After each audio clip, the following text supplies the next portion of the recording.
J'espère que vous allez bien, j'espère que vous vous portez bien. Qui d'entre vous se souvient d'un homme d'affaires algérien qui a fait beaucoup parler de lui entre 2009, 2008 jusqu'à 2010? Il a disparu après 2011. Il a commencé à disparaître un petit peu. Il a été éclipsé par les fortunes qui ont émergé à l'époque de Bouteflika, notamment les oligarques qui m'a Ali Haddad, qui m'a les frères Koninev, qui m'a Tahkout, qui m'a les frères Belhamadi, Dakondor, qui m'a les Sovac, qui avait Volkswagen. Avant toute cette génération d'hommes d'affaires algériens qui sont devenus puissants, qui sont devenus oligarques dans la mesure où ils ont eu des relations extrêmement euh, approfondies, voilà, et des connexions très approfondies, pour ne pas dire qu'on pourrait les qualifier effectivement de troublantes et dangereuses avec le pouvoir politique. C'est-à-dire qu'ils se sont enrichis grâce à leurs alliances avec le clan Bouteflika, et ce sont la majorité de ces fortunes ont émergé de façon spectaculaire de 2011-2012 jusqu'à après le quatrième mandat de Bouteflika. Et avant, il y avait quelques hommes d'affaires qui essayaient de marquer un peu la scène économique algérienne, parmi lesquels un certain Abdelwahab Rahim. Abdelwahab Rahim, qui est le directeur général du groupe Arcofina, qui a un parcours assez atypique. À l'époque, entre 2009, 2008, 2009, il était jusqu'à même 2010, il avait une idée extraordinaire pour laquelle il avait sillonné l'Algérie. Il avait demandé des financements auprès de la bourse d'Alger de presque 2 milliards de dollars, 2 milliards et demi de dollars à l'époque, pour construire la baie d'Alger, pour créer une nouvelle capitale, pas une nouvelle ville, un centre d'affaires à la baie d'Alger, le père maritime, pas très loin de la foire, on appelle la foire, à côté de l'hôtel Hilton, là où se trouve l'hôtel Hilton. Il avait obtenu des concessions immobilières pour essayer de développer des tours d'affaires, des gratte-ciel, créer une véritable facette moderne et moderniste, et avec des immeubles ultra modernes pour la capitale Alger. Il avait suscité le buzz à l'époque parce que c'était un personnage qui était atypique, à l'âge atypique, parce que Abdelwahab Rahim, qui est âgé aujourd'hui de plus de 70 ans, je crois qu'aujourd'hui il a 72 ans, 73 ans, c'est pas un homme d'affaires classique, c'est pas un riche, un milliardaire algérien comme les autres. Il vient de l'étranger. Lui, il a vécu à l'étranger, notamment depuis les années 1970 jusqu'en 1990. Ensuite, il revient en Algérie à partir des années 90. C'est incroyable. Au moment où tout le monde fuyait l'Algérie, lui, il est revenu. Il était marié à l'époque avec une des filles Hamiani, excusez-moi. Hamiani, c'est des gens extrêmement connus. C'est une famille à Alger très connue, très très riche. Dans Reda Hamiani était l'ancien ministre des PME, qui était lui le président du Forum des chefs d'entreprise, le FCE, le fameux patronat algérien, bien avant qu'Ali Haddad ne prenne le pouvoir à la tête de ce FCE à partir de 2014. Hamiani, il a longtemps été à la tête du FCE, je crois il est resté même plus de 10 ans. Mais vraiment, je pense qu'il est resté plus de 10 ans, Reda Hamiani. C'est qu'en tout cas, c'est un, un homme d'affaires lui aussi, une femme très très influente, où Abdelwahab Rahim était marié avec la sœur de Reda Hamiani. Marouf, Reda Hamiani. Marouf, il était ministre, homme d'affaires, dans le textile, etc. Il est mort en 2021, voilà. Il est mort en France d'ailleurs, à Neuilly-sur-Seine, dans l'une de ses propriétés immobilières. Voilà, c'était les chemises Redman, voilà, je cherchais le nom. C'est des fameuses chemises Redman de la famille Hamiani qui ont marqué, ça existait depuis 1969. Donc voilà, il avait fait de la politique, il était en 92 ministre délégué chargé de la petite et moyenne entreprise. Ensuite, il est resté dans le gouvernement jusqu'à 1995. Voilà, de 2006 à 2014, il a dirigé le forum des chefs d'entreprise. Exactement cela. Et grâce à cette relation familiale avec les Hamiani, M. Abdelwahab Rahim est revenu en Algérie. Il a pu se lancer dans les affaires. Il commence par les assurances, qui sont très connues en Algérie. C'est les assurances, les 2A. C'est en 1994. Ensuite, il investit dans le domaine pharmaceutique, ensuite dans les services informatiques, ensuite dans la promotion immobilière, l'import-export, la communication, où sa meilleure affaire, c'était une entreprise qui s'appelle Dahli, Je ne sais pas si vous connaissez Dahlé. Dahlé, avant, c'est une ancienne entreprise qui était publique, comme un capital mixte public et algérien et étranger. Dahlé, SPA Dahlé, c'est quoi? C'est Dayo Algérie, hôtellerie, loisirs et immobilier. C'était les Sud-Coréens qui avaient investi Dayo, le grand groupe Dayo, qui est connu comme étant essentiellement fabricant de voitures, qui est devenu plus tard, qui a été racheté plus tard par les Américains Chevrolet. Mais Dayo était aussi présent dans le BTP, dans l'ingénierie et dans le secteur de l'immobilier, dans la construction des infrastructures. C'est une société qui datait depuis 1996. Et en 2001, Abdelwahab Brahim va l'acquérir avec les 2 ans. Les 2 ans, Abdelwahab Brahim va acheter cette société SPA Dahlé et elle devient donc une entreprise totalement privée. Et c'est là où il a commencé, c'est à partir de là où il a commencé à gérer, il était, si vous voulez, l'exploitant de l'hôtel Hilton à Alger, qui est l'un des plus célèbres, l'un des plus chics, l'un des plus importants hôtels de la capitale, Alger. Et Rahim, à l'époque, il avait fait le buzz parce qu'il avait imaginé un projet qui était très ambitieux, mais qui n'a jamais vu le jour, parce qu'il lui avait il avait demandé un financement auprès des banques publiques algériennes et au niveau de la bourse d'Alger pour plus de 2 milliards et demi de dollars. Donc le projet consistait en quoi? C'était Alger Medina, qui consistait à développer pendant une période de 40 ans euh, tout un nouveau quartier d'affaires avec au niveau de la baie d'Alger. Il voulait développer 75 hectares qui avaient été acquis par la SPA Dahlé. C'est un projet qui était ambitieux.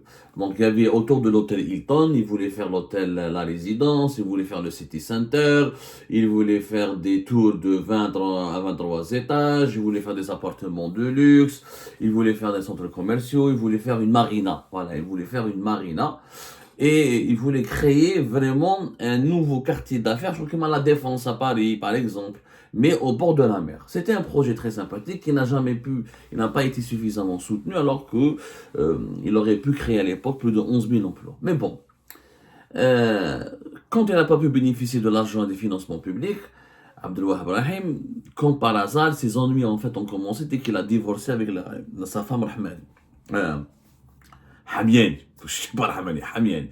Dès qu'il a quitté la famille, dès qu'il s'est embrouillé avec la famille Hamiani, les portes lui ont été fermées et il n'a pas pu défendre. Franchement, comme la vérité, s'il était resté avec la famille Hamiani, qui était puissante à l'époque et qui était très appréciée par le président Blaise Bouteflika, il aurait pu développer ce projet-là. Il n'a pas pu développer ce projet-là, il n'a pas pu obtenir les financements.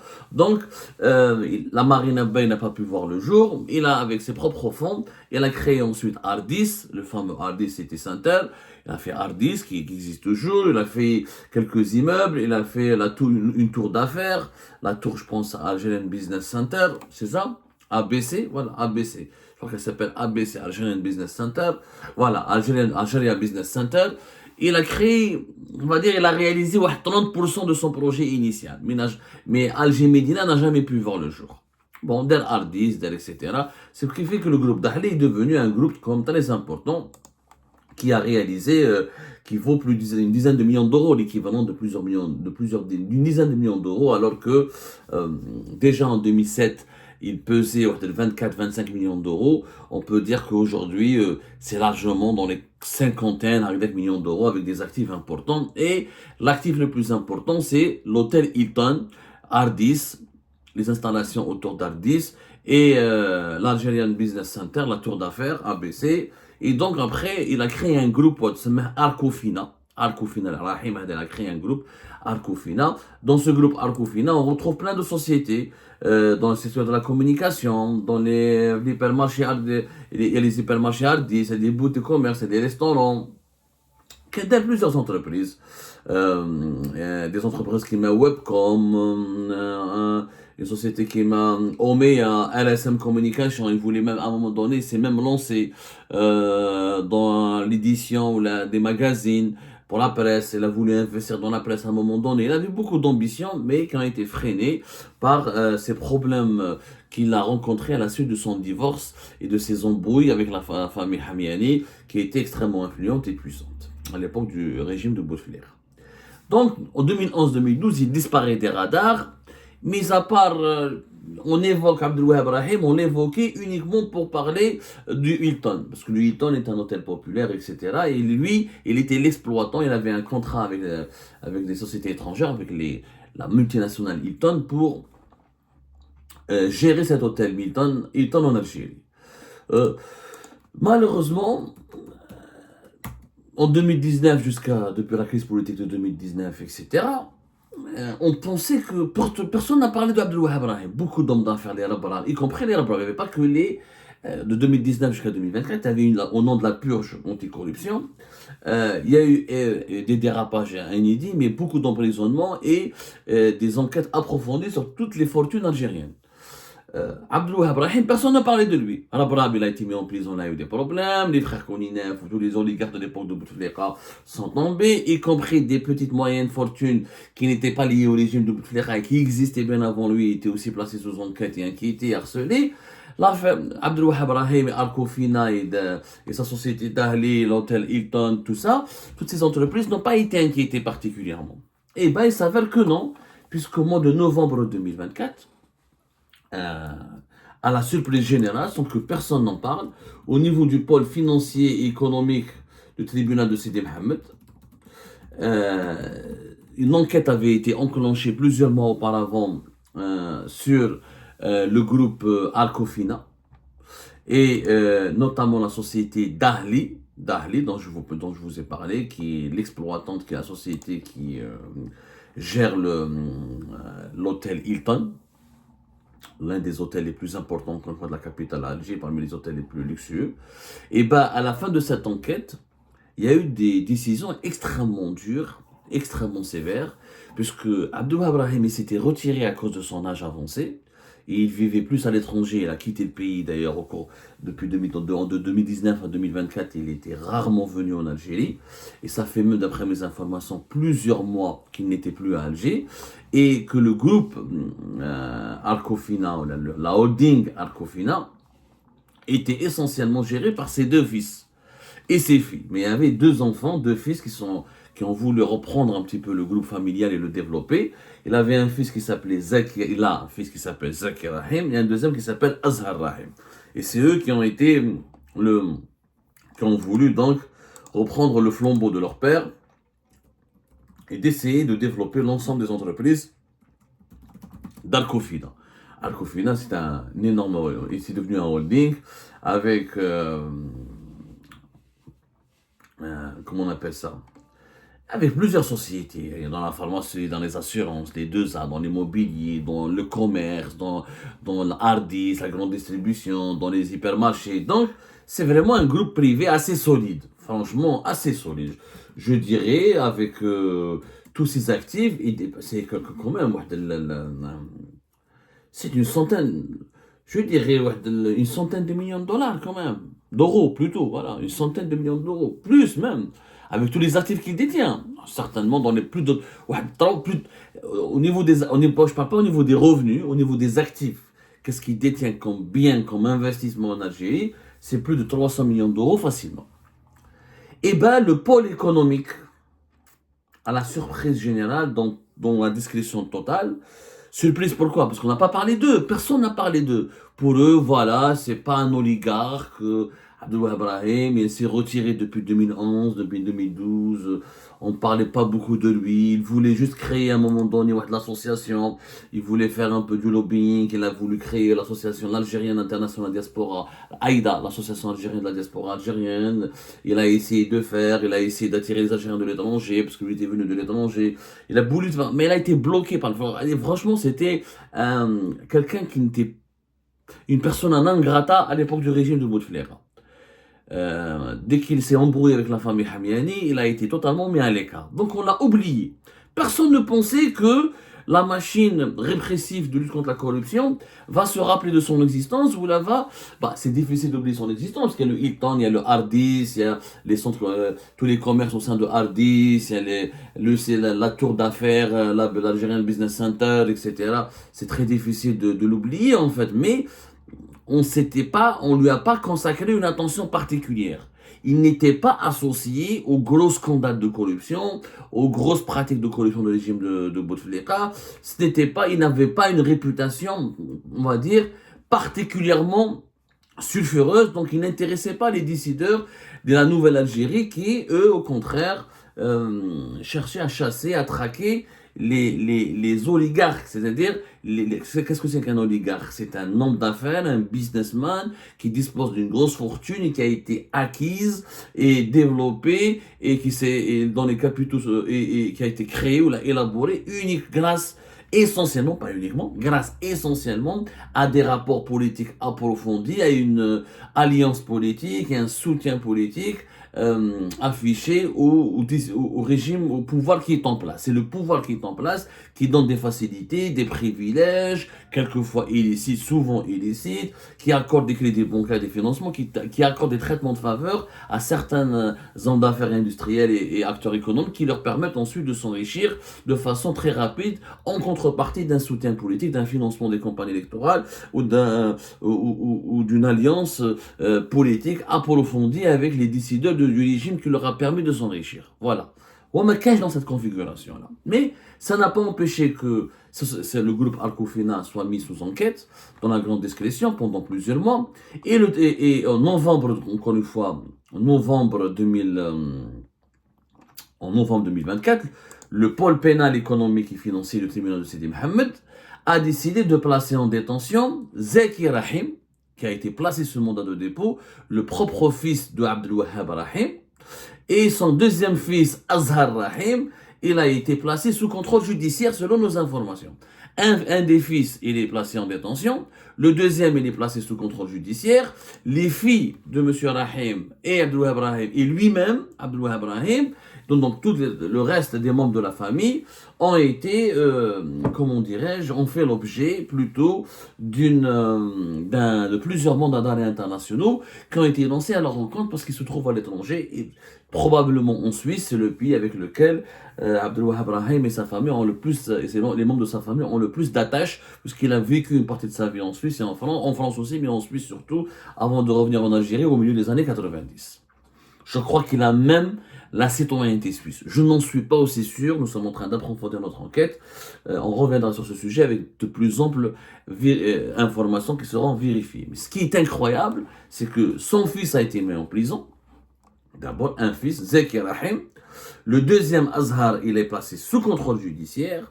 Et l'État a décidé de prendre le contrôle du groupe Arcofina. C'est ça. Un administrateur judiciaire a été nommé et qui a commencé à prendre progressivement ses fonctions depuis novembre 2024. Et il était question, donc, qu'il contrôle tous les actifs du groupe, dont l'hôtel Hilton. D'ailleurs, il y avait un imbroglio à Alger, c'est que le Hilton n'appartient pas au groupe Arcofina. Le Hilton est un groupe international. La marque Hilton, elle est américaine, c'est un groupe qui est mondial. Abdelwahab Rahim et sa famille, à travers ce groupe Arcofina, ils possèdent le bâtiment. Il y a le bâtiment, etc. C'est-à-dire l'immobilier, les installations, les locaux. Mais l'exploitation de la marque Hilton ne relève pas du groupe Arcofina. C'est une licence, c'est la gestion de l'hôtel. L'administrateur judiciaire qui a été désigné par la justice algérienne ne peut absolument pas s'impliquer dans la gestion de l'hôtel. La gestion de l'hôtel Hilton, parce qu'il a voulu fouiller dans les comptes de l'hôtel. L'État a voulu nationaliser le Hilton, en quelque sorte. Un administrateur judiciaire, ce n'est pas une nationalisation, c'est un placement sous tutelle de l'État. Mais c'est le début d'un processus de nationalisation. C'est-à-dire, la société, quand on désigne un administrateur judiciaire, la société privée ou les sociétés privées qui sont placées sous l'égide d'un administrateur judiciaire, elles ne sont plus indépendantes, elles n'appartiennent plus, la décision ne revient plus à ses actionnaires et à ses propriétaires, mais c'est l'administrateur judiciaire désigné par l'État qui décide de tout. C'est ça ce que c'est qu'un administrateur judiciaire d'une société. Il faut absolument lire et s'intéresser à ça, parce que c'est très violent. C'est très violent comme schéma. Et vous êtes dépossédé. Et, vous êtes dans les pays développés, un administrateur judiciaire, il intervient lorsqu'il y a des redressements, lorsqu'il y a des liquidations, lorsqu'il y a des difficultés des entreprises, lorsqu'elles risquent de disparaître en Algérie, on a utilisé les administrateurs judiciaires pour reprendre de façon arbitraire le contrôle de personnes morales, de sociétés, juste parce qu'on a voulu juger leurs actionnaires, parce qu'on a jugé ou accablé ou mis en cause leurs actionnaires. Sauf que les actionnaires, c'est des personnes physiques, les sociétés, c'est des personnes morales. Pourquoi toucher aux sociétés? عندك un problème, et ça c'était le cas avec les Haddad, avec les Kouninab, avec les Tahkout, avec les Ulmi, avec tous les hommes d'affaires algériens, les plus connus et les moins connus. On leur a tous fait, sauf le Brab et le groupe Civital qui a échappé à ce schéma. Mais tous les autres groupes privés qui ont été, dont les propriétaires, les actionnaires ont été ciblés par les enquêtes anticorruption et par les manœuvres judiciaires de purge contre la corruption, ont été placés sous l'administration. Ils ont été confiés à des administrateurs judiciaires qui ne sont pas des managers, qui connaissent pas vraiment leur domaine, qui connaissent pas ce que c'est que la rentabilité d'entreprise, qui ne maîtrisent pas les règles du management moderne, qui ne, comment dirais-je, qui ne sont pas habitués, ni formés, ni, c'est pas leur entreprise. C'est quoi? C'est pas leur entreprise, c'est pas leur bien. Ils connaissent pas les employés, ils connaissent pas le domaine. Ce sont souvent des gens qui viennent du milieu de l'administration, du milieu de la justice, ou des experts comptables, mais qui n'ont pas pour fonctionner, pour capacité de redresser une entreprise, ou de lui permettre de survivre, ou de lui assurer encore sa rentabilité. Donc, mal Hilton, il y a eu un problème.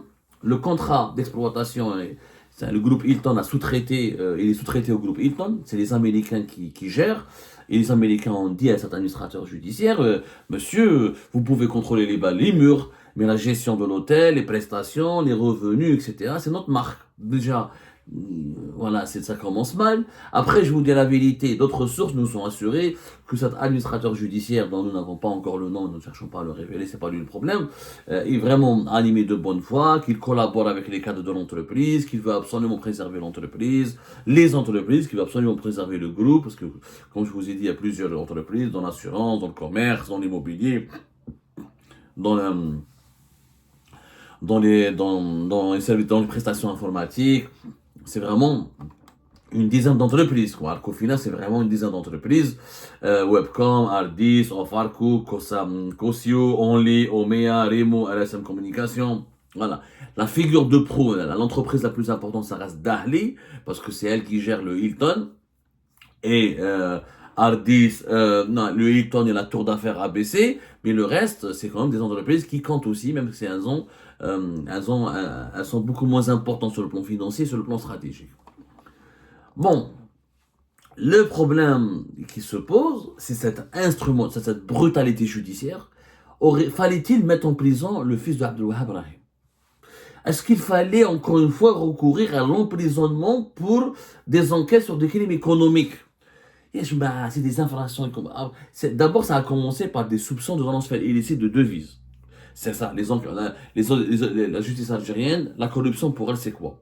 C'est obtention de crédits bancaires dans des conditions douteuses, ou la réalisation de marchés publics dans des conditions douteuses, ou la transfert illicite de devises vers l'étranger. Bon, la présomption d'innocence n'est pas respectée, le procès n'a pas encore eu lieu, comme dans tous les hommes d'affaires, comme dans tous les autres dossiers des hommes d'affaires algériens, pas de procès, avant même le procès, avant même la fin de l'enquête, avant même sans respecter encore la présomption d'innocence, on met les gens en prison.